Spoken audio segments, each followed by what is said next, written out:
A pensar más con Rosa María Palacios.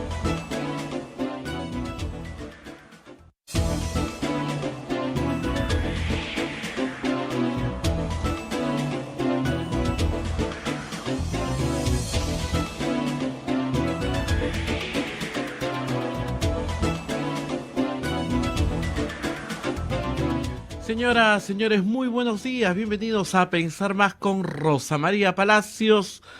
Desde Radio Santa Rosa para todo el Perú. Ya estamos conectados con Radio Santo Domingo en Chimbote, Radio San Martín en Arequipa, Radio Cepagua, Ucayali, Radio Quillabamba TV, La Convención, Radio Madre de Dios, Puerto Maldonado, Radio Huánuco en Huánuco, Radio La Voz de Ayacucho en Ayacucho, Radio Pública en Puno, Radio Moro en Ancas, Radio Cumbre en Huancayo, la Radio del Arzobispado de Huancayo, Radio Milenio en Satipo, Radio Estación Solar en Abancay, Radio Oriente en Yurimagua, Radio Los Ángeles en Cajamarca, Radio San Valentín en Lampa, Radio Activa en Cerro de Pasco, Radio Continental en Huanta, canales de televisión, Onda Digital TV, Fuego TV, Full TV, Quillabamba TV, transmitiendo a Pensar Más, y nuestras plataformas móviles como el Facebook de Radio Santa Rosa, el Facebook de Radio Quillabamba, el canal de YouTube de Radio Santa Rosa y nuestra página web www.radiosantarosa.com.pe. Muy bien, Rosa María, ya espero que esté mejor, esté lista para empezar el análisis y nos cuente todas las alianzas que se quieren formar para presidir la nueva mesa directiva del Congreso de la República. Rosa María, ¿cómo estás? Muy buenos días. Muy buenos días, Abel, y muy buenos días a todos. Mejor no creo que esté, pero estoy tratando, ¿no? Ese es el tema acá. Uno hace lo que puede. Y sí, efectivamente, por lo menos yo en la imagen que sale de mi pantalla me veo más o menos bien, pero en la tuya no tan bien, así que algo debe estar pasando. Pero en fin, estamos con un resfriado como muchísima gente en el Perú hoy, el cambio de clima, el inicio de invierno, la fiesta de San Juan, no sé, pero el asunto es que hay que tener paciencia, la verdad. Y no, estos virus no tienen cura, solo queda el paracetamol, mucha agua, y en teoría descanso, pero esa parte sí no ha podido ser posible del todo. En fin, esperemos que en los próximos días esté mejor. Vamos con nuestros auspiciadores para empezar el programa. La Pontificia Universidad Católica del Perú es la universidad número 1 del país en el cumplimiento de los objetivos del desarrollo sostenible, de acuerdo al ranking Times Higher Education 2023. Este logro refleja nuestro compromiso con la construcción de una ciudad inclusiva, segura, resiliente y sostenible. Visítanos en puc.edu.pe. Y ustedes también nos pueden ayudar, se lo pedimos todos los días, capturar el QR que aparece en pantalla y a través de cualquiera de las billeteras electrónicas hacer una donación, ya sea Yape o Plin. Cualquier cantidad siempre es muy bien recibida porque somos una asociación sin fines de lucro que vivimos de ustedes, la divina providencia y de la caridad de nuestro público. Si usted es un peruano que nos escucha en el exterior, que sigue las noticias a través de este medio, pues es muy fácil donarnos a través del sistema PayPal, también en la página web de Radio Santa Rosa. Y muy bien, Abel, les plantea un tema muy interesante. Ahí tenemos el PayPal, un tema muy interesante, las alianzas para la mesa directiva. Creo que todavía es prematuro. Como ustedes saben, dentro de un mes es la votación. Normalmente se vota el 26 de julio, ¿no? Se inscriben las listas el 25 y el 26 se vota. Pero sí, en lo que quedó, digamos, de la recta final de la legislatura, se vieron claramente favores mutuos concedidos para obtener votos. El regalo, por ejemplo, al bloque magisterial para que tengan trabajo cuando dejen el Congreso, para que sean nombrados de manera automática sin tener que dar examen. Es un regalo en el que no participa Fuerza Popular. Por lo tanto, los votos del bloque magisterial podrían estar unidos a alguna fuerza que no necesariamente lleve a Fuerza Popular a la presidencia de la mesa o al control de la mesa. No lo sabemos. Lo que sí sabemos es que Valdemar Cerrón ya se lanzó como presidente del Congreso. lo cual sería bastante extraño, ¿no? Porque un partido que perdió la presidencia, ahora sí, porque Pedro Castillo ya no es presidente, pero que la mantiene a través de Dina Boluarte, la cual fue expulsada de ese partido, tendría que haber hecho mucho favor, ¿no? Y de hecho lo han hecho, han puesto sus votos para muchas cosas. SUNEDU, también el tema de maestros, por supuesto, pues, inhabilitar a Zoraida Ábalos. O sea, el serronismo ha votado en todos los intereses de otras bancadas del Congreso. De repente está muy seguro y está lanzando desde ahora su campaña.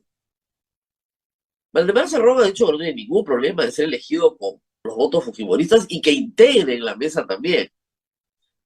Pero Flavio Cruz, de su partido, vocero de su partido, ha dicho que no. Vamos a ver qué sucede. Como les digo, esto es una guerra. Como lo fue la elección de Lady Camones, que además, recuerden ustedes, duró un mes en el cargo y fue reemplazada por Williams, que ha tenido un desempeño, la verdad, francamente malo. No recibió, no recibió al Congreso con su más alta popularidad tampoco, pero lo devuelven 6. Porque el error de Williams fue decirle sí a todo. A todo. Viajes, venga. Estacionamiento, también. Buffet, también. Muchos sueldos. Él ha dicho que es una vergüenza lo que ha pasado, pero el Congreso lo ha tolerado. Lo ha tolerado. Entonces, en lo que respecta a la responsabilidad administrativa que tiene el presidente del Congreso, ha tenido que despedir gente, contratar nueva gente, cambio de oficial mayor, en fin. Vamos a ver qué pasa, como les digo, dentro de un mes, porque nada está dicho. Y además por otra razón, porque si estuviéramos hablando de partidos políticos sólidos, que una vez que comprometen su palabra, esta queda comprometida, yo podría decirles más o menos por dónde van las votaciones. El problema es que todos son unos traidores. Y te dicen, sí, hermanito, pero hasta que no veas el voto ahí, no hay forma. A mí me hace gracia, Martín Hidalgo ha publicado un informe largo estableciendo la cantidad de veces que César Acuña, ahora gobernador, se ha reunido con Dina Boluarte y con ministros de Estado, tanto en La Libertad como en Lima, ¿no? Más de 40 veces en los últimos 6 meses. Y de ahí que se entienda por qué el ministro de Salud es elegido entre los de APP. Pero César Acuña es conocido por traicionar a sus aliados. O sea, con PPK y con Vizcarra, con Pedro Cateriano, o sea, ya tiene una trayectoria. ¿Por quién va a votar APP? Yo no podría decirlo. Acción Popular, los niños iban a votar en teoría por Valdemar Cerrón. En teoría, o sea, se iban a aliar con Perú Libre. Todos los niños. Vamos a ver. Porque recordemos que no solamente son los niños, también son las muchachuelos, en fin, todos los que tienen problemas, digamos, judiciales, quieren aliarse con Valdemar Cerrón, aparentemente. Pero todo esto es un cóctel del cual todavía no podemos decir nada, salvo las intenciones, ¿no? La intención de Cerrón sí es ser presidente del Congreso, por supuesto. Pero si no lo consiguió con Pedro Castillo en el poder, imagínense ahora. Es algo bastante extraño, la verdad. Muy bien, más noticias, Abel. Esta viene de Costa Rica y creo que es importante porque no ha tenido el debate necesario en el Perú. Costa Rica tiene las mismas leyes de pérdida de dominio que tenemos nosotros. Tienen otros nombres, pero es la misma idea. Los bienes que son objeto de delitos, y el dinero es un bien, pueden ser reivindicados por el Estado y apropiados por el Estado. El Estado en Costa Rica, desde 2013, que es la primera alarma que se da, tiene inmovilizados 6.6 millones de dólares en cuentas de Ecoteva y, digamos, las compañías que eran encima de Coteva, todas de Joseph Maiman y Avi Danón, ¿no es cierto? Bueno, estaba el dinero inmovilizado desde el 2013, han habido procesos que se abrieron, que se detuvieron, que se reabrieron, pero este proceso de pérdida de dominio, que no es un proceso penal, logra reivindicar para el Estado costarricense 6.6 millones, porque dos empleados de Scotiabank de nacionalidad costarricense ofrecen facilidades a los extranjeros para poder hacer que este dinero, ¿no es cierto?, circule. Aquí mi pregunta es, no que esté bien o mal confiscado, se tiene que confiscar, por supuesto, es objeto de delito, sino ¿dónde está el Estado peruano? Ese dinero, si bien efectivamente se utiliza Costa Rica como paraíso fiscal para salir, pasar, cosa que Costa Rica combate activamente y está bien, ese dinero en el fondo son por coimas pagadas en el Perú. ¿No era lo lógico que la Procuraduría peruana pelee en ese juicio de extinción de dominio también algún derecho para el Perú? Si no le tocaba, no le tocaba, porque cada país administra esto de una manera diferente. Suiza, por ejemplo, sí admite que los estados reivindiquen para sí, de ahí que el dinero de Montesinos había sido traído al Perú, salvo que sea producto de narcotráfico. Ahí sí se queda en Suiza. Cada país tiene reglas. No sé si se permite la participación de, digamos, el Estado víctima del esquema de corrupción. Pero en las noticias que han llegado de Costa Rica, estaba leyendo el Nacional de Costa Rica, no hay una línea sobre la participación del Estado peruano y sería interesante que la Procuraduría nos informe qué hizo, cómo participó en tratar de reivindicar ese dinero para el Perú. Por esas cuentas pasaron 20 millones de dólares. ¿Dónde está el resto? De lo coimeado a Toledo, todos quieren el juicio a Toledo, Toledo se va a ir preso de todas maneras, pruebas hay ya. ¿Y la plata? ¿No sería bueno reivindicarla también para el Estado peruano? Perdón, es decir, que ese dinero finalmente regrese al Perú para el PRONAVI, para, en fin, para los programas que tienen en el Perú. Costa Rica también lo asigna a un programa especial. Y eso nos da el talán de que hay dineros que tienen que ser reivindicados. Por ejemplo, en este famoso caso del Metro de Lima, las coimas de Odebrecht terminan en una banca de Andorra. Ya, eso ya se reivindicó, se repatrió al Perú. ¿Cómo estamos en repatriación de dineros mal habidos por corruptos que ahora están siendo juzgados? No es un detalle menor. En el caso de Montesinos Fujimori se recuperaron, me parece que más de 100 millones de dólares. Y algunos se han recuperado muchos años después. El último, recuerdo, cuando ya Arbizu era procurador anticorrupción y recuperaron lo último que había en Luxemburgo, pero estamos hablando casi 15 años después. Entonces, se necesita saber qué actividades se están desplegando para que los dineros productos de coima en los distintos países en los que se encuentran tengan una representación de Perú que diga, ojo, el funcionario coimeado era el mío, ¿eh? Ese dinero ha salido del sobrecosto de la obra pública que el Estado peruano ha tenido que pagar. Por lo tanto, lo reivindicamos como nuestro. Reitero, no es tan fácil porque cada país tiene sus propias reglas de extinción de dominio. Y cada país va a pelear porque ese dinero que está también en Costa Rica, que ha hecho daño en Costa Rica, que ha generado una red de corrupción en Costa Rica, pague, ¿no es cierto?, quedándose en Costa Rica. Pero hay un debate jurídico ahí. No veo a nadie que haya levantado esa bandera, me parece extraño, la verdad. ¿Dónde está la plata? Sigamos la plata, es lo obvio, ¿no? ¿Y por qué no regresa al Perú? ¿Cuánto de las coimas de Odebrecht ha regresado al Estado peruano? Y no estamos hablando de reparaciones civiles, eso es otra cosa. Estamos hablando de confiscar el botín, el objeto del delito. De esa confiscación estamos hablando. Recuerden ustedes que hace no mucho, un abogado de la señora Eva Ferensburg, la mamá de Lian Cap, se presenta en Costa Rica a pedir que le entreguen el dinero. Y esa operación se detiene. Entonces, estos están activos también. Los años pasan. 2013, 2023 son 10 años ese dinero congelado. 10 años. Hay que trabajar en esto mucho más activamente. ¿Qué más? Estoy pensando ahorita que se me está pasando un tema importante.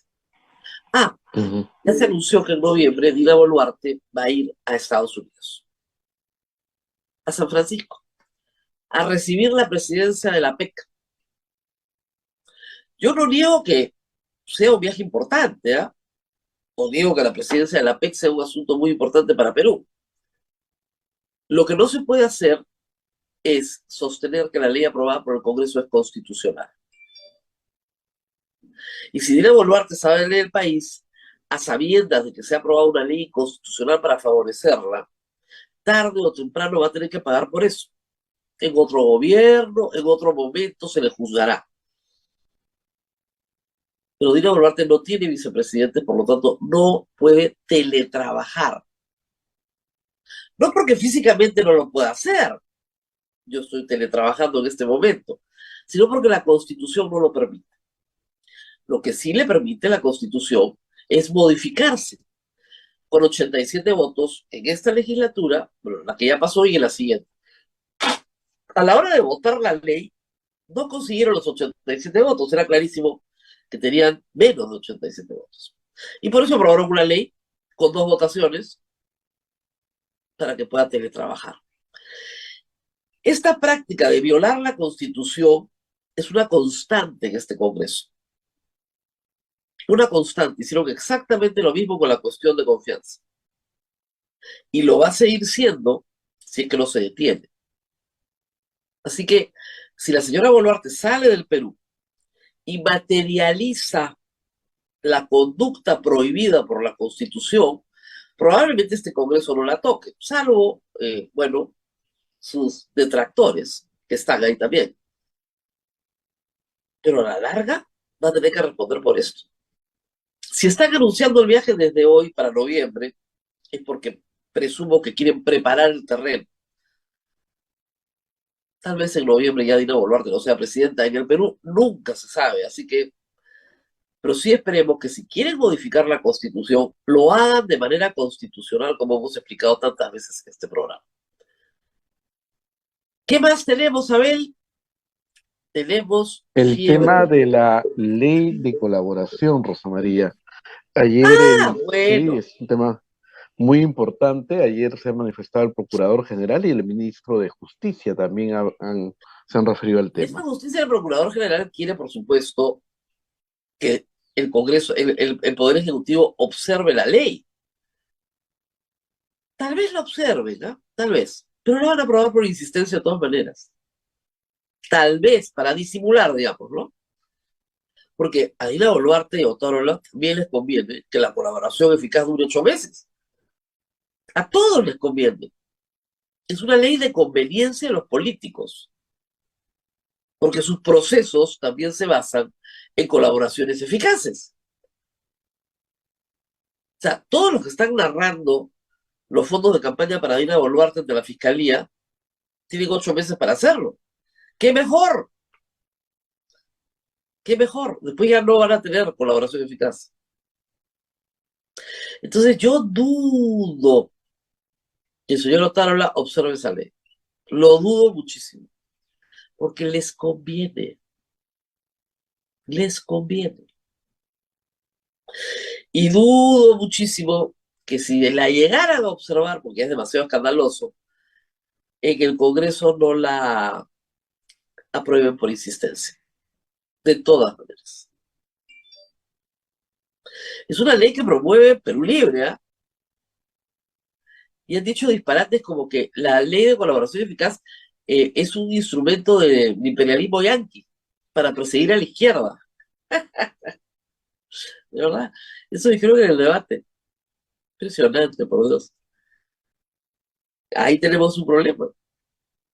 Esa norma, la reducción de esa norma, del plazo, digamos, de ley que establece la ley, norma de colaboración eficaz, es muy importante para un conjunto de mafiosos. Y te estás metiendo con mafias bien grandes. Y Dina Boluarte no tiene ningún poder. Tiene un pacto con estos grupos políticos. Obviamente no la puede observar. Es la misma razón por la cual los profesores van a ser nombrados de forma automática. Es un pago. ¿A quiénes? A lo que magisterial, donde todos están jalados, todos son congresistas. Todos los grupos políticos tienen problemas con la justicia y todos quieren que los colaboradores eficaces no puedan hablar mucho, desde las mochasueldos hasta Keiko Fujimori. Mejor reducimos el plazo de la colaboración a 8 meses y si en 8 meses no se consigue, chao, no hay caso, no hay caso. Ahora no tiene límite, puedes demorarte todo lo que quieras. ¿Qué les puedo decir? Eso no lo van a tocar. El procurador ha dicho Hasta que no tengamos un nuevo Congreso, un nuevo país.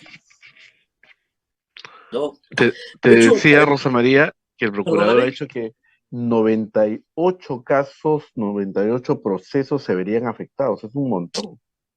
para empezar, y de los emblemáticos, ¿ah? Porque también hay otros procesos que no son emblemáticos. Tráfico ilícito de drogas, que normalmente no llega a los titulares. Corrupción en los gobiernos regionales. Todo eso. A ver, la institución de la colaboración eficaz para ilustración de los señores congresistas es una institución que se desarrolla en Italia a raíz de los procesos contra la mafia italiana. Ya la idea de que tú puedas negociar una pena menor con el fiscal es algo que viene del sistema sajón. Ustedes lo han visto en las películas, ¿no es cierto? Nosotros tenemos mucha película y mucha serie gringa de derecho. Nosotros no tenemos ese sistema con jurados donde el fiscal negocia la pena. Eso no lo tenemos. Pero sí importamos de Europa, de Italia, a principios del siglo XXI, y justamente a raíz de los procesos Fujimori y Montesinos, estas figuras por las cuales tú quiebras a la mafia facilitando la declaración de algunos para que esos involucren a todos. Y no tenemos un programa de testigos protegidos a lo gobierno federal de los Estados Unidos, pero sí tenemos la calidad de testigo protegido de personas durante el proceso. Entonces, sí hay una serie de instituciones nuevas que se incorporan al derecho penal peruano en este siglo para perseguir la corrupción. Básicamente para eso. Corrupción que siempre ha habido, pero que con estos afinamientos se ha podido perseguir muchísimo mejor.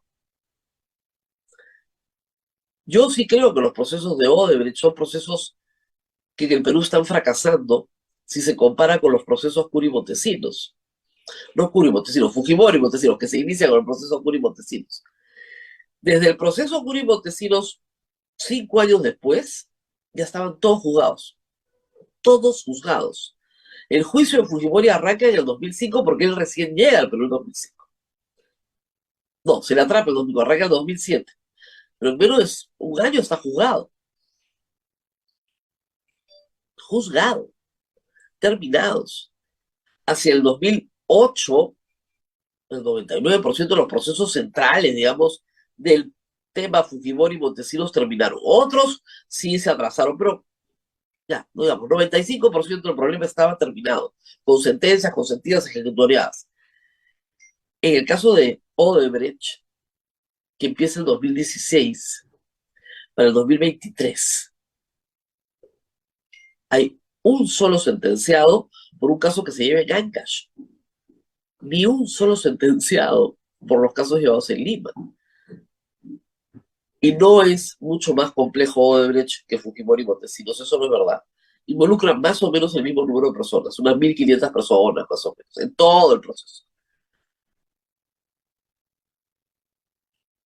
El de Odebrecht involucra mucho más dinero, por supuesto, mucho más obra pública, más dinero, Club de la Construcción, más dinero, etc. Por eso yo sí creo que es un proceso que no ha sido exitoso ni para la Fiscalía ni para el sistema de justicia, porque los resultados no han llegado a tiempo. Pero eso no quiere decir que esas instituciones no sean necesarias, no existan, no se tengan que utilizar. Por supuesto que se tienen que utilizar. Y por supuesto que son necesarias. Y el Congreso no las quiere por sus propios intereses. Hay una larga lista, para el programa que sigue en la República hoy, he hecho una larga lista de cosas que tienen que reconstruirse. Hay que ir haciendo notas para la reconstrucción, porque cuando esto acabe, porque va a acabar, hay que reconstruir instituciones. La educación, SUNEDU, tienes que reconstruirla. La meritocracia en la educación y en el Estado, tienes que reconstruirla. La cuestión de confianza, tienes que reconstruir la cuestión de confianza o diseñar un sistema de revocatoria del mandato de los congresistas de alguna manera, o renovación del Congreso. Tú no puedes tener un presidente prisionero de 87 votos parlamentarios. Esa institución ha sido destruida con un tribunal constitucional que ahora dice que la cuestión de confianza solo se aplica cuando así lo desea el Congreso. De locos. Hay muchas más cosas que hay que reconstruir. Muchas más cosas que hay que reconstruir, pero esa lista la voy a hacer para el otro programa. ¿Qué más tenemos a ver sobre la mesa fiebre amarilla, por si acaso? Por si acaso, hoy día lo he escuchado en el programa de Marcos y Fuentes, y sí creo que es bien importante advertir. La fiebre amarilla se transmite por el mismo mosquito del dengue. ¿Qué? El mismo, ¿ya? Ahorita no hay una epidemia de fiebre amarilla, pero ya hay varios casos en el Braem, sobre todo. Ayacucho y Cusco ya tienen alertas, están vacunando. La mejor manera de que no te mueras de fiebre amarilla, que mata mucho más que el dengue, es que te vacunes. Lo primero que hay que decirle a la gente es que se vacune contra la fiebre amarilla. Si usted nunca se vacunó, vacúnese. Si sus hijitos no se han vacunado, vacúnelos. ¿Ok? En Ayacucho están vacunando, según la información que puso la Encerrona, en la Plaza de Armas. Y en el Cusco también. Muy bien. El ministro de Salud no ha dicho una palabra de esto, ¿eh? Nada, no tiene idea, no sabe de qué se trata. Hay 8 casos, sí, pero el problema es que como el mosquito es el mismo, y tenemos el mosquito en todo el territorio, y ya pasamos de los 300 muertos por dengue, y ya pasamos de los, creo que 150.000 casos por dengue, si el mosquito es el mismo, puede llevar fiebre amarilla también. Y el mosquito no ha sido abatido todavía. Ese es el peligro. ¿Qué podemos hacer? Seguir luchando contra la presencia del mosquito, obviamente. Eso de cajón. Pero además, vacunarse, que hay vacuna contra la fiebre amarilla. Y en las zonas endémicas de fiebre amarilla, obviamente, con mayor razón. Y se los contamos nosotros porque parece que en el Ministerio de Salud no se han enterado. No tienen idea de qué cosa les estamos contando. Es una barbaridad lo que están haciendo con la salud pública. Una barbaridad. Y recordarle a todos que hay que vacunarse, vacunas completas de todo lo que puedan vacunarse y que esté disponible para su prevención, háganlo. Háganlo, consúltenle. A mí me toca, no me toca, me pongo, no me pongo. Pero la fiebre amarilla hay que poner muchísima porque la fiebre amarilla tiene una letalidad mayor, mayor que la letalidad del dengue. Y si usted es adulto mayor, con muchísima más razón. Niños y adultos mayores son los más vulnerables. Entonces tienen que hacer caso a los médicos y vacúnense. Vacúnense de una vez. Muy bien, Abel, ¿algo más se me queda en el camino? Ya hay tantas cositas acá. Me preguntaba Rosa María, ya no se ha sabido después de la juramentación y al día siguiente hubo una ceremonia de la inauguración de un hospital. Ya no sabemos nada del señor ministro de Salud, ¿no? ¿Dónde Debe estar está? agotado, No, no sabemos nada, ha agotado, desaparecido. ¿no? Además, yo espero que esta costumbre de voy a visitar un hospital termine pronto, ¿no? Porque además van a visitar hospitales en horario de atención. Entonces, todo el hospital cierra. La pobre gente que está tratando de conseguir una atención es absolutamente ignorada, invisibilizada. A veces te encierran en un ala del hospital porque hay visita del ministro, ¿ya? Y no están contribuyendo en nada a mejorar la salud de las personas. Mejor que vaya de noche, solo, con su equipo, o de madrugada, sin cámaras, y comience a ver qué está pasando ahí. Pero no, ceremonias. Les gusta la pompa, pues no, ceremonias. Si de verdad está trabajando, que recorra los hospitales en las madrugadas. Ahí se va a encontrar con cosas muy interesantes, muy diferentes de las que él cree que está pasando probablemente. Muy bien, Abel, vamos a la pausa y vamos a regresar con Luis Johamovich. Luis Johamovich es un periodista y escritor muy apreciado por mí en el Perú, que ha escrito varios libros muy importantes, creo. Uno de ellos dedicado íntegramente al ciudadano Fujimori, y otro, que yo lo tengo en la edición que sale en 2 volúmenes, sobre Vladimiro Montesinos. Johanovich es un hombre que ha estudiado la corrupción. Su más reciente obra es un libro que a mí me ha gustado muchísimo, que se llama Días Contados, Lucha, Derrota y Resistencia del Perú en Pandemia, coescrito con Rafaela León. Gran libro para entender los primeros meses de la pandemia, el primer año de la pandemia. Muy bien, pausa y regresamos con Luis Johanovich. Así es, Rosaria, vamos a la pausa y volvemos para la entrevista del día. Adelante.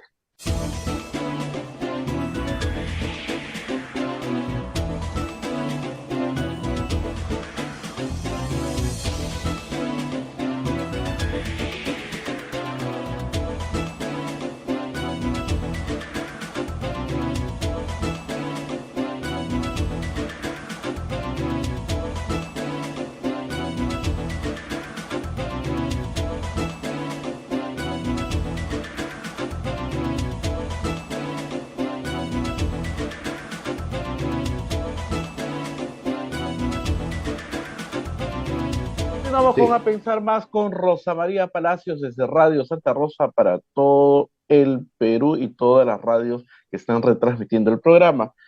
Interesante va a ser entender quizá el génesis del fujimorismo, porque ahora que se está hablando de alianzas con el ala de Perú Libre, a veces no entendemos, y por eso Rosa María Palacios va a conversar con el señor Luis Johamovich, periodista y estudioso de este tema. Rosa María, adelante. Sí, efectivamente, muy buenos días a Luis Johanovich le agradecemos mucho por haber aceptado esta entrevista con nosotros. Como ustedes saben, él también es un experto en el fujimorismo auroral, en ese ciudadano Fujimori que se hace, ¿no es cierto?, a través de sus padres, ciudadano peruano. Y también, por supuesto, es un experto en Montesinos, al cual le dedica un libro muy importante, en realidad yo lo tengo en 2 volúmenes, que arranca con un epígrafe que me robo para esta mañana, que me gusta, que es de André Gide. Muchas veces basta reunir una cantidad de hechos muy simples y muy naturales, tomados por separado, para obtener un conjunto monstruoso. Yo tengo la sensación, y por eso hemos invitado a Johanovich, que hemos regresado un poco a esa época entre el 2000 y 2001, donde se comienzan a tomar hechos muy simples y muy naturales por separado, y al colocarse todos juntos, el conjunto termina siendo monstruoso. ¿Me equivoco o no? ¿O no tiene esta sensación? ¿Hoy tiene una visión muy distinta? Rosa María, muchas gracias por la entrevista. Eh, ¿2000 o 90? Claro, es que ahí hay dos momentos. Retrocedamos entonces al 90.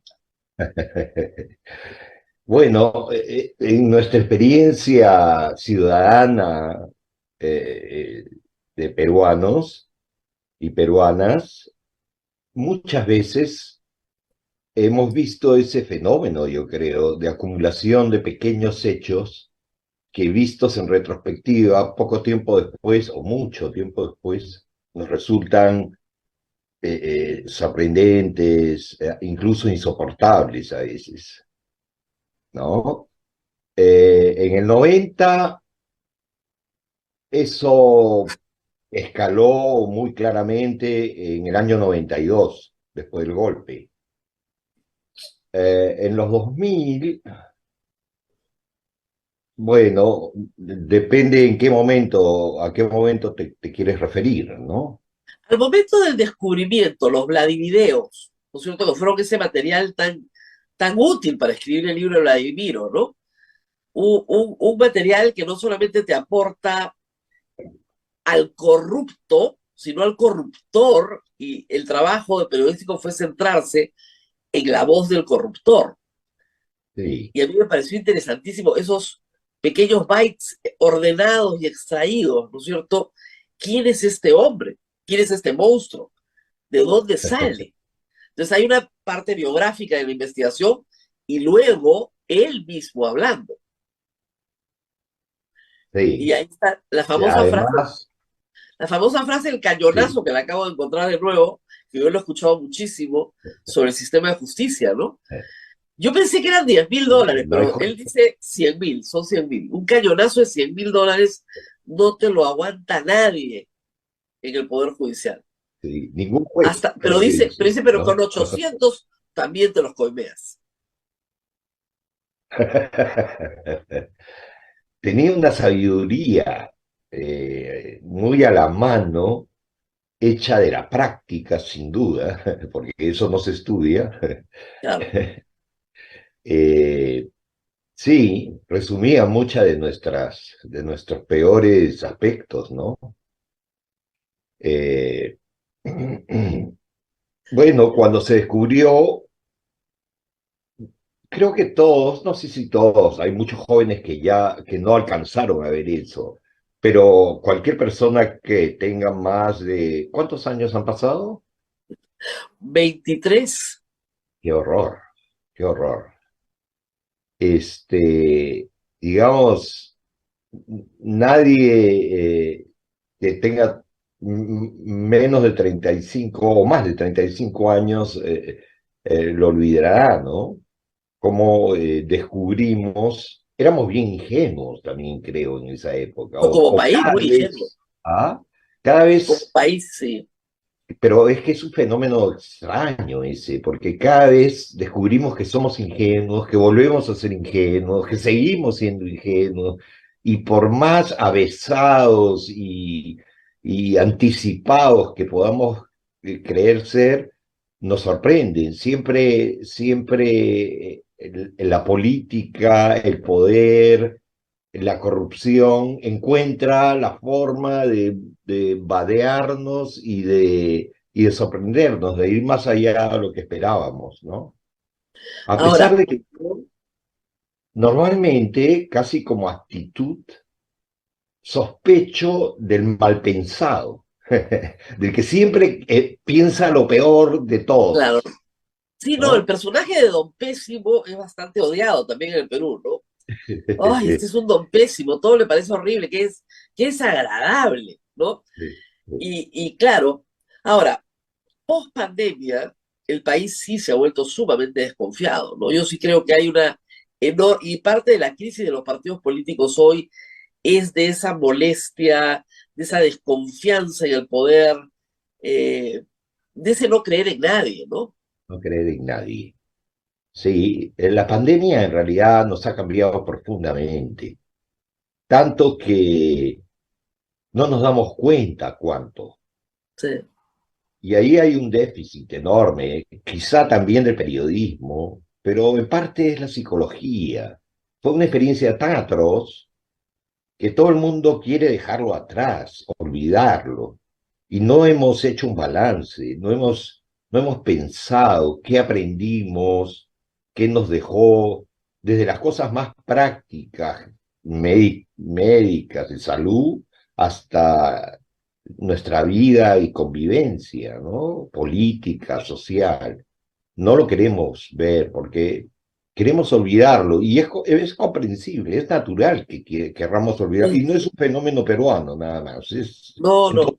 el mundo ocurre eso. Nadie habla del tema. Yo tengo días contados acá, un libro que yo leí con avidez, pero que cubre, digamos, el primer año, ¿no? El Sí, primer año del drama que vivimos, con sí, tantos ángulos y historias también contadas, ¿no? Y creo que uno de los relatos más vibrantes que ustedes tienen ahí es el eh, relato plácido de la ministra Massetti, ¿no? De tratar de entender por qué una persona, de sus condiciones académicas, de su rigor, ¿no? Se termina vacunando clandestinamente cuando se le muere la gente de la oficina sí, y siente que ella también va a morir. sí. Es, es un ángulo mucho más profundo, que es el que creo que se tiene que examinar sobre las motivaciones de las personas, ¿no? Menos Exacto. plácido, obviamente, con Vizcarra, porque Vizcarra asume durante la pandemia, los primeros meses, el rol de padre nacional, de padre que se dirige a sus hijos y sus hijos lo tienen que obedecer en una posición completamente autoritaria en estas alocuciones de 2 horas a la hora del almuerzo, mientras comías, tu papá te hablaba, ¿no? Y después todo el Perú tenía que matar al padre, porque el padre era un traidor, ¿ya? De eso no se habla. El Congreso quiere inhabilitarlo, no, no, no, acá hay un tema mucho más profundo, más complicado en la psiquis, Sí, ¿no? sí, sí, Ahora, eh, tenemos que regresar a Fujimori porque la pregunta es, ¿qué queda en la hija del padre? ¿O ya no queda nada? ¿O tú crees que el rompimiento en realidad ya es total? bueno, no importaría en realidad si hubiera un rompimiento, me refiero a un distanciamiento, ¿no? Porque los lazos es la sangre, o sea, es la cultura, es tu padre, o me refiero que tiene que haber nexos. Lo que sucede es que no hemos, bueno, sí la hemos visto ejerciendo poder a la hija, pero no en el centro del escenario, sino en los márgenes, lateralmente. Y, y allí habían parecidos. Hay una tendencia autoritaria natural, bebida desde niña, desde el hogar, pero todavía, y espero que nunca, se le ha dado la oportunidad de mostrarse en todo su esplendor. Es Claro, decir, bueno, ofreció, ganar una ofreció, elección. claro, ofreció en la campaña del 2021 mano dura. Esa era su propuesta. Sí, sí, esas son casi, no sé, actos fallidos, naturales del político peruano que tiene que ofrecer ese tipo de cosas, ¿no? Claro, Pero yo me refiero a, a una fibra interior, a una cosa más eh, profunda, ¿no? Por otro lado, nunca, no ha tenido en realidad rasgos que sí tenía Fujimori de entendimiento, de comprensión de la realidad, de movimientos rápidos, de aprovechamiento muy especial, ¿no? Era realmente un político muy talentoso, Fujimori. producto de ser Mucho hijo de la no. migración, ¿crees tú que tú estudias muy bien la migración japonesa de sus padres? Esta idea de que el migrante tiene que adaptarse al lugar que llega, entonces tiene que ser sagaz, rápido, entender, si no pierde. Sí, sí, yo creo que eso es básico en él. Y eso es Claro, la educación de una vida, no es algo que ocurre rápido, no, es una formación, una estrategia vital que tienes que entender el país, tienes que entender al otro, tienes que saber aprovechar tu diferencia, ¿no? Su sonrisa, es como un rostro en blanco en el que todos proyectábamos cosas y él Claro. las entendía muy rápidamente y sabía utilizarlas, ¿no? Lo que nos ha dejado, por otro lado, el misterio para siempre, yo creo, quizá para él mismo, de quién es realmente, qué piensa realmente. Creo que nunca lo hemos sabido, quizá él no lo sabe tampoco, sabe moverse en el juego de espejos, pero introspectivamente quién es, no lo sabemos. Uno hubiera podido creer que esa fuga al Japón lo hubiera hecho recordar su origen familiar, cultural, y que por tanto hubiera podido ser ¿no? Un retornante cómodo. Pero fue evidente que no estuvo cómodo, que lo único que quería era regresar a Perú. O sea, claro, entonces tan japonés no es que no quería estar en Japón, ¿no? Pero no sabemos en realidad cómo era su día a día en el Japón. Es la parte más oscura de su biografía, Ah, ¿no? Por bueno, varias razones. sabemos que se casa con la hija de un político vinculado a la Yakuza, Sí, que eso le permite postular al Senado japonés sin ninguna suerte, por supuesto. O sea, que su reinserción en el Japón no es una reinserción cómoda. O sea, lo admiten porque Japón no extradita a sus nacionales y lo iban a proteger. Yo sí. estuve en Japón, me quedó clarísimo que lo iban a proteger, pero tampoco le iban a dar un trato especial, salvo algunos grupos de derecha muy radicales con los cuales podía vincularse, no había otra acogida socialmente a Fujimori en Japón. Y rápidamente o se aburrió o se cansó y decide regresar al Perú en una misión suicida, porque esa misión solo lo lleva a la cárcel. ¿Cómo se explica? Ese es Sí. uno de los grandes misterios, ¿no? Hay la teoría de que la CIA lo convence, ¿no? Y que le permiten aterrizar en Estados Unidos a recargar combustible porque el terror del Departamento de Estado era Humala. Entonces necesitaban a Fujimori para que compita contra Humala. Hay toda esa leyenda de que lo van a No la, buscar a Japón. no la había oído, la Ah, verdad. Ajá. No me porque la parece. pregunta que todo el mundo se hace, ¿por qué este hombre que era tan sagaz, tan inteligente, regresa al Perú? Sí. Y él Bueno, creía que iba a entrar por Chile y en Tacna lo iban a recibir y las masas lo iban a llevar por la carretera hasta Lima y lo iban a llegó, ungir presidente de la República, ¿no? Y nada de era eso pasó. No nada salió del de aeropuerto. Este, mira, una explicación que circuló en ese momento, recuerdo, era cómo le hace falta a Montesinos, Eco. cómo ha podido cometer ese error, ¿no? O sea que solo él en el Japón hace unos cálculos absolutamente disparatados. Este, yo la verdad no tengo ninguna respuesta para eso. Solo puedo constatar la realidad. Fue una decisión absolutamente disparatada y fue su tumba, ¿no? Fue su ¿Tú tumba también política. crees que Fujimori es inexplicable en el poder sin Montesinos? Eh, en parte sí, eh, porque Montesinos en cierta forma lo que hacía era subrayar las cosas que a Fujimori le atraía, le gustaban o lo expresaban. Era como un ensalzador. No me refiero a un sobón, que No, no, no. puede haberlo sido, pero no era el punto. Él tenía su propio juego, pero Montesinos, digamos, creció, se hizo como un, ¿cómo llamarlo? Alguien que siempre está atrás del poder de alguien más poderoso que él para servirlo, para aprovecharse, para... entonces es como un lapicero rojo que siempre está subrayando al que escribe en azul. ¿no? Me Y, parece.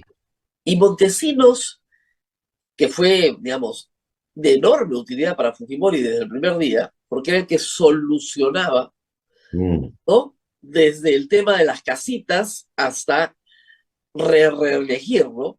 En la Y CIA le decían The Fixer, The Fixer, Mr. Fixer, o sea, él soluciona el todo. solucionador. Claro, el solucionador llega a un punto en el cual se ve traicionado por Alberto Fujimori, abandonado por Alberto Fujimori, al cual le había dado todo, incluidas dos presidencias, hasta tres, ¿no? Entonces, Dos y un cachito. ahora regresemos al presente. ¿Qué queda de Keiko Fujimori, de ese padre y de esa relación con el tío Vladi y esa forma de entender la política? Ah, haces unas preguntas complicadas, porque haces transposición de tiempos y no sabemos. O sea, el presente se juega en el presente y siempre nos puede descolocar y nos da información y datos y cosas que no considerábamos. El pasado también, cuando lo estudiamos más de cerca, ¿no? Es más complicado lo que creemos. Pero ¿qué queda de la hija? No lo sé, la verdad. Por un lado, a mí me llama la atención dos cosas. Uno, la reiteración en la insistencia a pesar del fracaso, ¿no? Ya, Digamos, yo habría creído que ya se cansó, que la vida le puede ofrecer otras cosas. No, no es una vida agradable la que lleva la gente que busca el poder.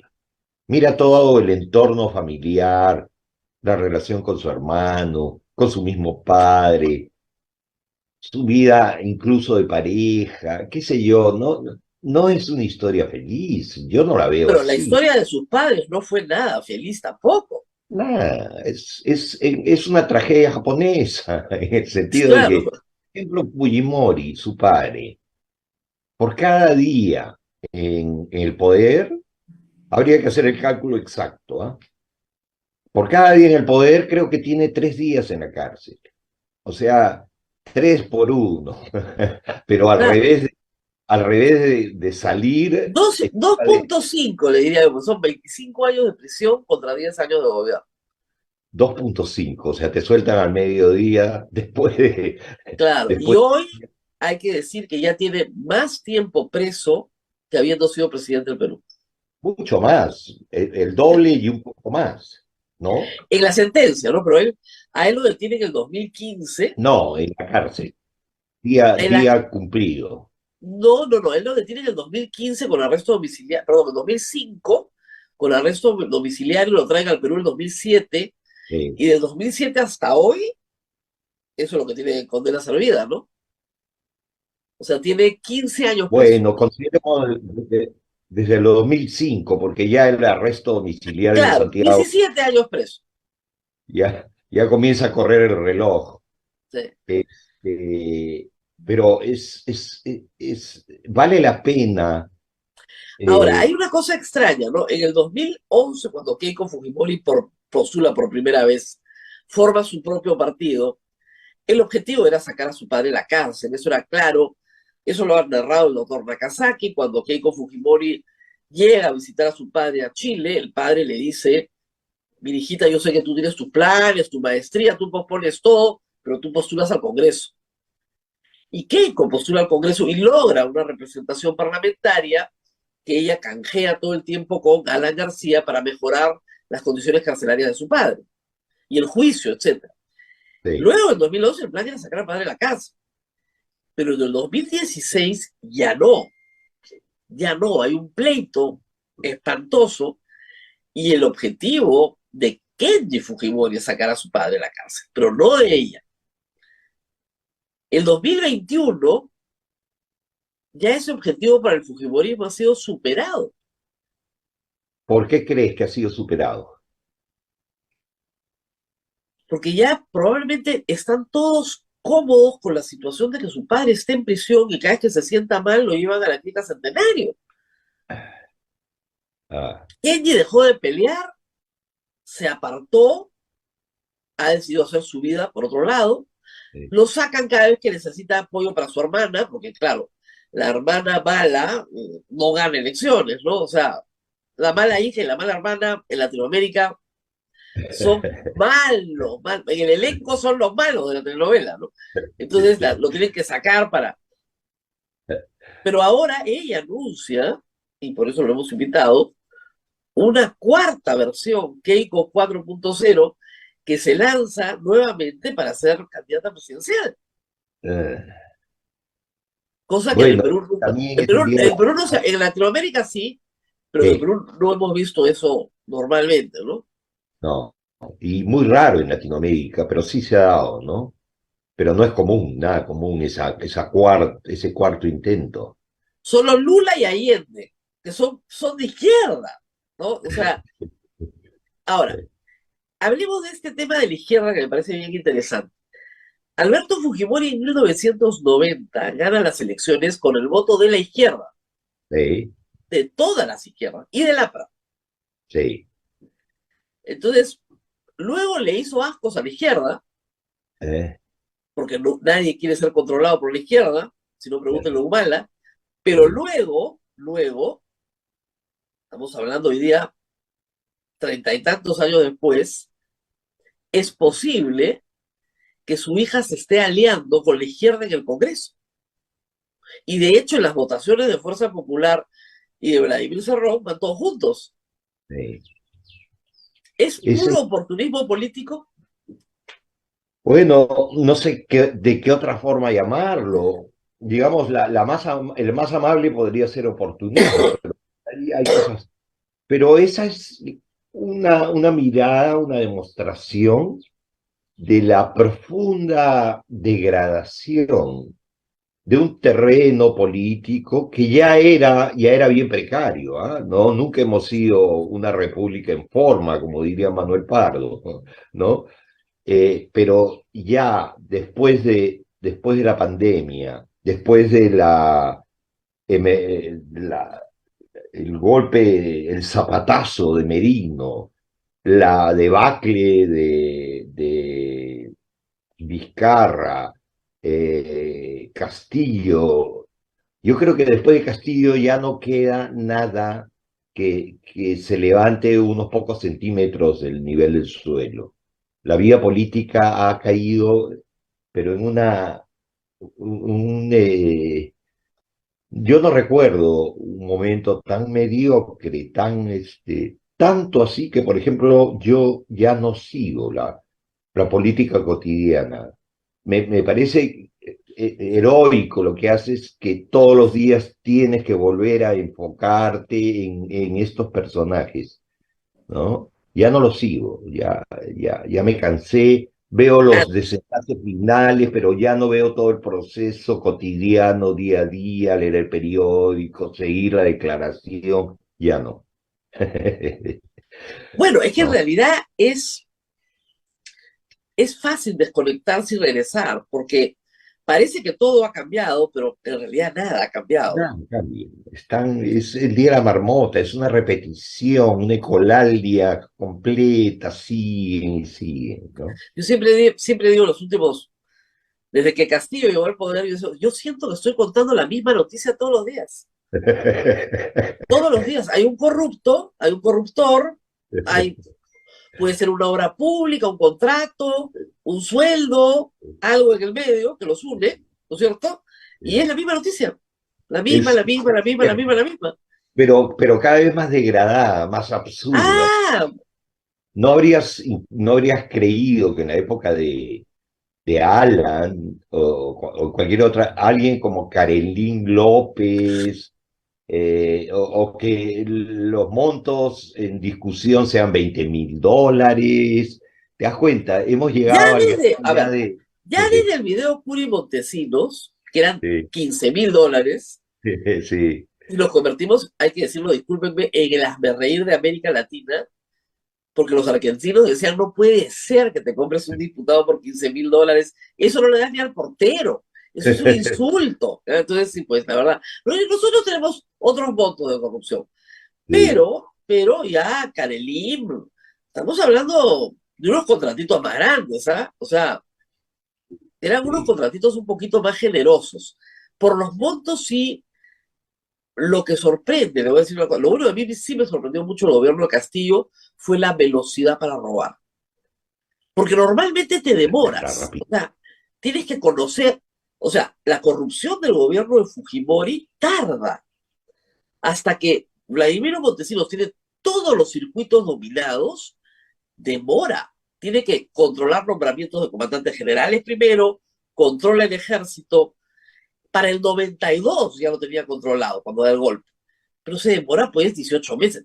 Sí, Lo de Castillo era en la quincena, ya estaban con los contratos con los chinos, ¿no? La velocidad para, bueno, Alberto Vergara me decía el otro día, es la lógica del fugitivo. El fugitivo está corriendo en el caballo y se lleva todo lo que puede porque ya lo están siguiendo atrás para cogerlo, ¿no? Entonces, tal vez sea esa sí. la gran diferencia, ¿no? La velocidad del asalto al poder, más rápido. ¿No? Eh, Antes un periodo de 5 años era un periodo en el cual había, ah, pues, ¿no? Una bonanza, finalmente caía el político y levantaba un poquito al final para irse con dignidad y chao. Ahora es, sí. cae en el segundo día y ahí todos salen con la piedra, lo chancan, lo botan, traen a otro. Y esa es la historia desde Kuczynski, pero cada vez más rápido. O sea, Kuczynski duró 20 meses, Sí, Castillo 16. sí. 16, ¿eh? Eh, sí, Vizcarra sí superó los sí. 20. Él llegó a estar 32, me parece. Pero No, no, poco, sí. Y luego ya, Sagasti 8 meses. De ahí 16 sí. Castillo y vamos en 6 en Dina. Entonces la matemática nos indica en la secuencia que esto no va a durar demasiado. Hay que hacer el promedio, pero ya está, ya suena el tic-tac del reemplazo. Pero eso de la velocidad, sí, la verdad es incomprensible. Yo había pensado quizá es que les parece tan natural, casi como un acto reflejo de cuando estás en el poder tienes que pillar, tienes que arrasar, pero nunca han estado en el poder, entonces, Pero lo dicen los congresistas. O sea, a ver, te dice, cuando se ha acusado a Luciano León, un grupo grande, incluido ella, dijo, pero es que nos están quitando el deber de representación. ¿Y qué cosa es la representación sino hacer lobby por nuestros propios intereses? sí, Yo escuchaba esto y decía, no lo puedo creer, pero ya no hay ni siquiera discriminación moral en esa materia. Que era la misma sensación que había en la época de Fujimori al final, con Montesinos, que toda discriminación moral se había perdido, que la sí, diferencia entre el bien y el mal no la entendían. Lo que sí, nos pasa con el Congreso de hoy es eso, no entienden la diferencia entre el bien y el mal. no. Robarle el dinero a tu trabajador es un problema administrativo, de descuido de tu despacho. ¿Ah? O en el peor de los casos es un problema que te descubran, pero si no te descubren no es problema. Claro, lo han hecho mal. Dice, lo han hecho Sí, mal. lo he hecho. Eso Algún te pasa por llevar a gente que no es de confianza. Tienes que llevar a gente de confianza de verdad. sí. Pero es que, ¿a qué llegamos, Rosa María? A un punto en el que ya no hay exageración posible, porque la realidad lo comprueba. O sea, no puedes hacer una hipérbole. Todo está cumplido, realizado en los hechos. Van más allá de nosotros. Y la Y pregunta es, ¿a dónde vamos después de todo esto? bueno, tenemos que recurrir a la experiencia. Ya nos ha pasado, ya hemos ido a varios sitios y vamos a volver a ir. Entonces, ¿qué? O sea, Esto va a tener un desenlace. No sé exactamente cuál, pero pasa por unas elecciones. No se me ocurre otra forma. Y entonces vamos a cometer los mismos errores que ya hemos cometido. Yo creía en una época más ingenua que la gente aprendía, que íbamos a aprender, que la repetición de volver a la ánfora y votar nos iba, aunque lentamente, nos iba a enseñar. Pero ahora ya, la verdad, no creo en eso. Creo que sí, que probablemente ocurra, pero en un margen pequeño de gente que va efectivamente aprendiendo. ¿Cómo se llama tu programa? A Este, pensar más, a pensar más. más. Hay un grupo que piensa más, pero sigue siendo un grupo que no es el que decide finalmente, porque no son la mayoría. Somos un país muy grande, enormemente más grande que nuestros políticos. Nuestros políticos son pigmeos al lado del país, ¿no? Y una incapacidad para representarlos. Y bueno, el país con todo, o sea, la gente, los peruanos, con todas sus dificultades de educación, de seguridad, hace esfuerzos, pero la oferta es absurda, malsana. Ahora hay Entonces, una pregunta para el escritor y periodista, ¿no? Así como le dedicaste mucho tiempo a la biografía de Fujimori y a la de Montesinos, ¿no? Uno tiene que, no le te digo enamorarte del personaje, pero por lo menos que el personaje te sea atractivo, ¿no? Desde el punto de vista tienes que intelectual, meterte. claro, porque este puede ser un maldito, puede ser una mala persona, pero como el descuartizador del Hotel Comercio, ¿no? O sea, tengo que tener interés, ¿no? Este Sí, sujeto me interesa. ¿Ves algún político que te interese en el horizonte? sí. ¿Tienes alguno ahorita en... Parece que se ha congelado la imagen. Sí, ya recuperamos, ya recuperamos. Te preguntaba si hay alguno en el horizonte que este me interesa. Sobre este voy a escribir. No, ahora no. En general, siempre han sido muy pocos. E incluso, quizá, por ejemplo, alguna vez pensé en escribir sobre Cipriani. Cipriani sí me parecía un personaje interesante, Claro. siniestro en parte, pero eso mismo lo hacía atractivo, atrayente. Después creo que Alan es un personaje que merecería una historia retrospectiva, ¿no? Pero después no, todos me parecen de una pequeñez enorme.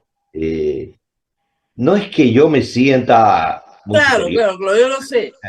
Pero es Rosa que si María, no o sea, si el escritor no se enamora del personaje de alguna manera, no puede escribir sobre él, No, porque te resulta un tedio horroroso, ¿ya? horroroso. Te Estar, arrastras por las páginas, ¿no? Entonces sí, te tiene que interesar.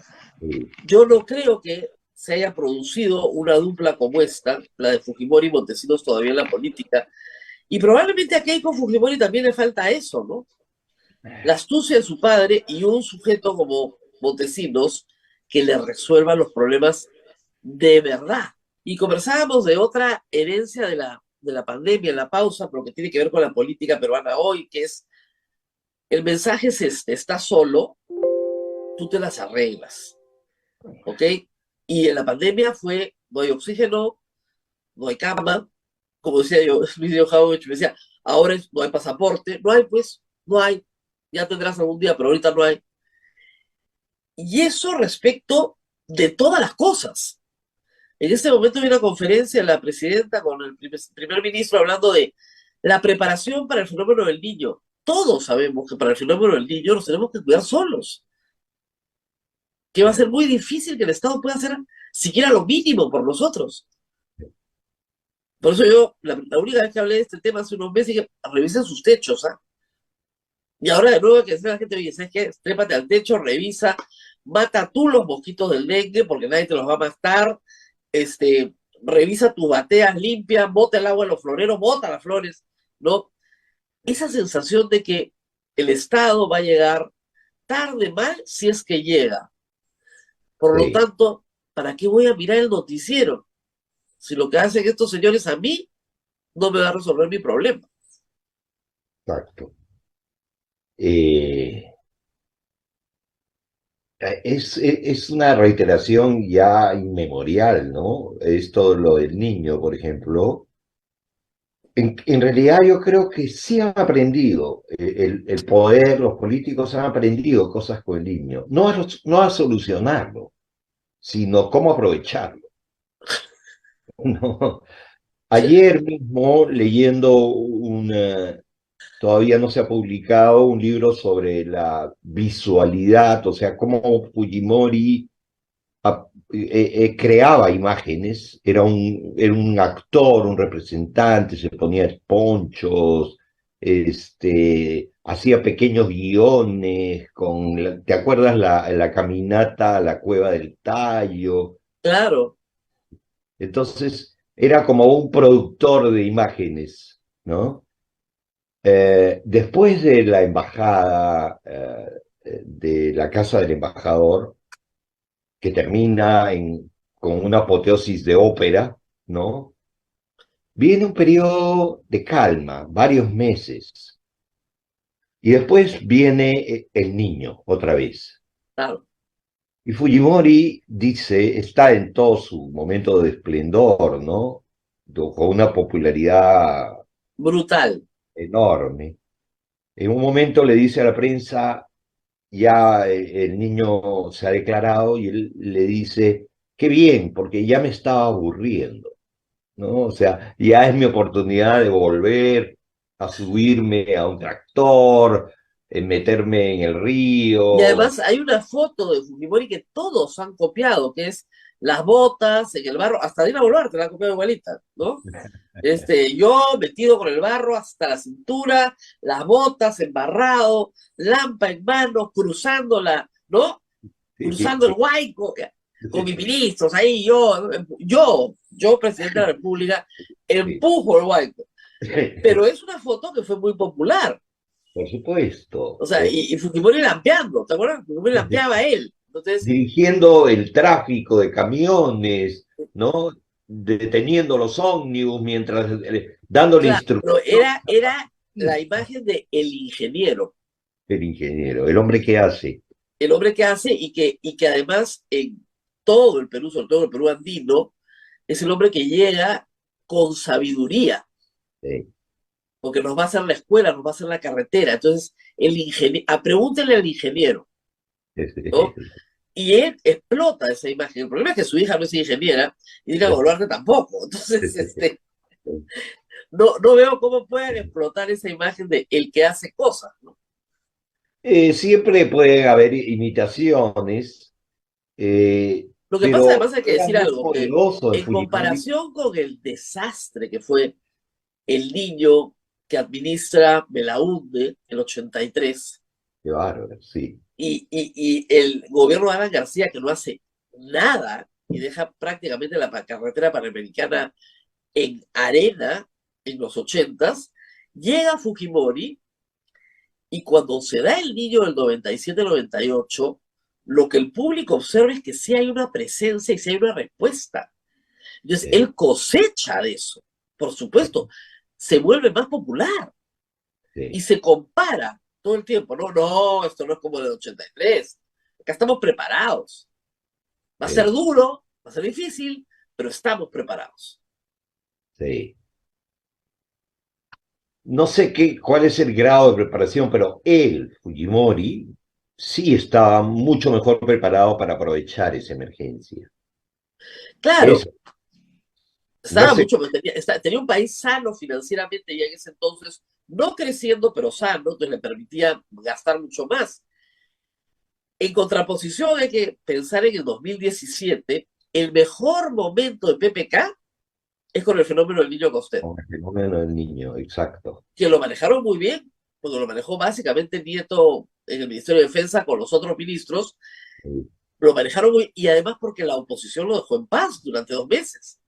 Esos 2 meses fueron el momento de gloria del gobierno PPK. Después se acabó. Después todo se vino abajo, ¿no? Pero, claro, como ustedes, les das algo que hacer. Hay un que hacer. Parece que Dina Boluarte se ha dado cuenta de esto. De hecho, no, este sí envió. Pero lo que tuvimos en marzo y abril los agarró calatos. No sabían ni lo que estaba pasando. Bueno, pero yo no estoy hablando tanto del trabajo del Estado, de los gobiernos para superar la emergencia. Yo Claro. estoy hablando del trabajo de los políticos para aprovecharse de la emergencia. ¿Te das cuenta? Que eso es lo que descubrió Fujimori, independientemente de si el gobierno lo hizo bien, mal, Claro, si mal. tenía plata o no, en fin, Es que lo que porque pasa además es la que naturaleza. para que funcione el aprovechamiento político, tiene que haber la percepción o creencia de que sí lo está haciendo bien. Pero si tú vas con las botas, como Dina Boluarte, ¿no? Y te empuja, y te va mal, entonces no funciona, ¿ya? Esa disonancia entre la figurita y la realidad es la que vuelve loca a la gente y la pone más furiosa, ¿no? O sea, va la ministra de Salud y se toma fotos con los médicos, la lucha contra el dengue, la gente está muy, se muere, se muere. La disonancia entre la figurita y la realidad termina destruyendo a la figurota. Entonces, Sí, pero esa disonancia requiere un tiempo, no es sí, instantánea. no, El no es sonido instantáneo. regresa, demora, y entonces es como cuando roban. Es todo tan rápido que hay que arranchar rápido porque el siguiente viene y nos va a sacar. Lo mismo, hay que aprovecharse de cualquier imagen, de cualquier figura retórica, de la propaganda, porque hasta que comprenden que no hemos hecho nada, ya no vamos a estar acá, ¿te das cuenta? Keiko Fujimori va a postular por 4ª vez en unas elecciones que vendrán.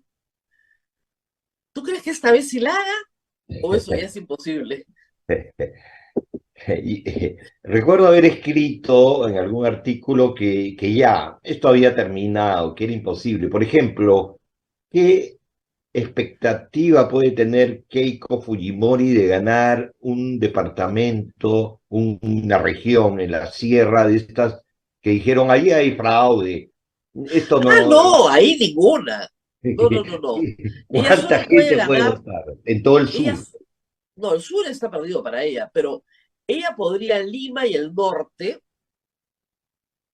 Pero con eso no ganas, no te alcanza.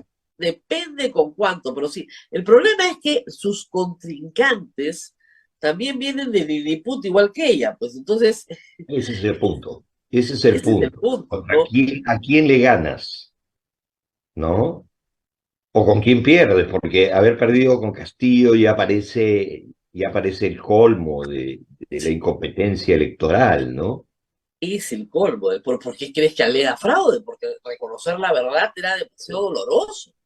Aunque yo Es creo el que colmo. si las elecciones eran 3 o 4 días después, ganaba ella por un cachito, sospecho, Sí, ¿ah?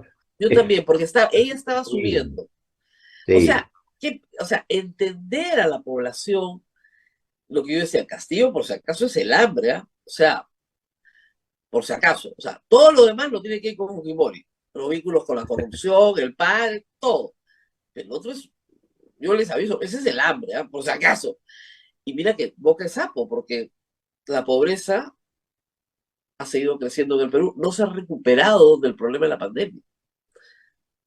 Y para millones de peruanos, literalmente, ha sido pasar de la clase media a la pobreza de regreso. sí.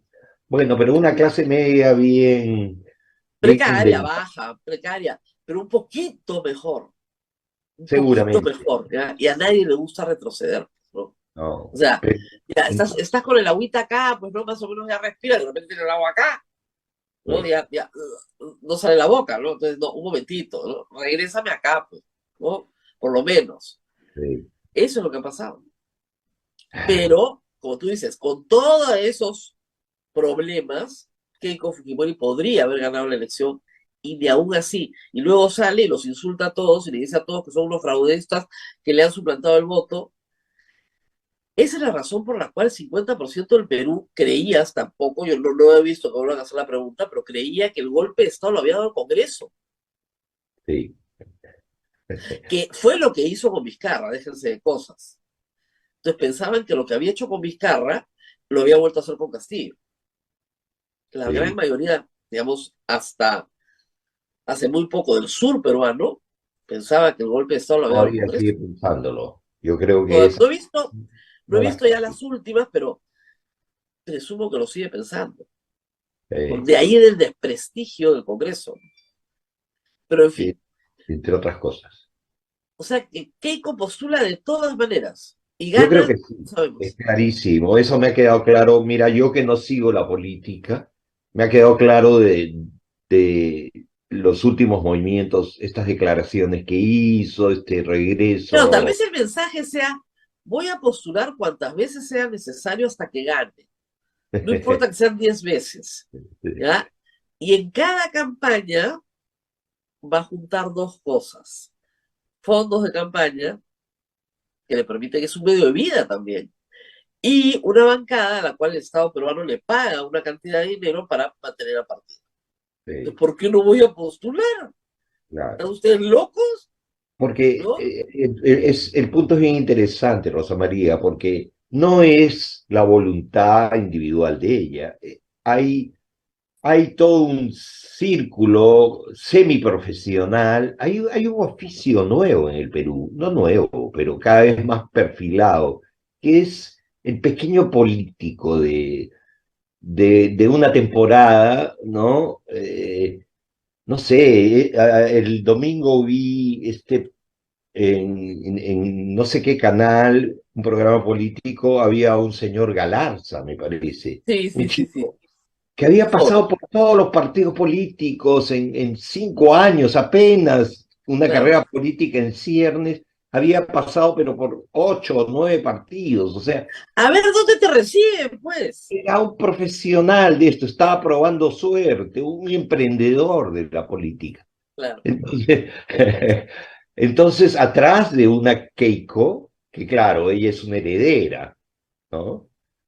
Eh, hay vastos sectores sociales, grupos, subgrupos, Claro, con ¿no? la ¿Cómo expectativa, llamarlo? ¿no? Que se dedican a esto. Es como un negocio de... Mira, antiguamente se me hace recordar, cuando había sequía en el Perú del 900, los campesinos se dedicaban a huaquear, ¿ya? Era Claro. un trabajo secundario de Muy temporada. redituable, ¿ah? Podías ganar mucho de pronto, no mucho, pero desenterrabas un cacique y había, Había. ya había. Algo así sucede en el Perú de nuestros días. Hay como un trabajo de temporada. Cada vez que hay elecciones, hay que probar suerte, hermano. Hay que jugar un cachito No, porque es impresionante. O sea, ganamos. uno ve, hay alcaldías pequeñas que tienen 15 candidatos. Rosa María, nos vamos. ¿Por qué? Ah, a ver si nos sacamos la tinca, pues, ¿no? Total, ¿no? 15 candidatos en un pueblo de 150 personas. Claro, ¿qué pasó acá? Por Dios. Muy bien. Muchísimas gracias a Luis Johamovich por haber compartido esta mañana con nosotros. Si no los han leído, recomiendo mucho que lean el libro de Vladimiro, Vida, tiempo de un corruptor. Y estos son libros antiguos, pero muy vigentes. Y este tomo de Conversando con el doctor, que es buenísimo. Y luego, por supuesto, Ciudadano Fujimori.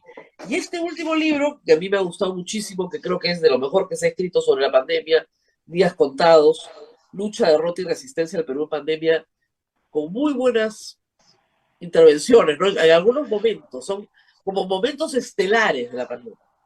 Que todos vamos a recordar. Muy bien, nos tenemos que despedir. Muchísimas gracias a Luis Johamovich. Abel, con nosotros será hasta mañana. Hasta mañana, Rosa María. Muchísimas gracias a nuestro invitado. Permiso. Hasta aquí, A Pensar Más con Rosa María Palacios.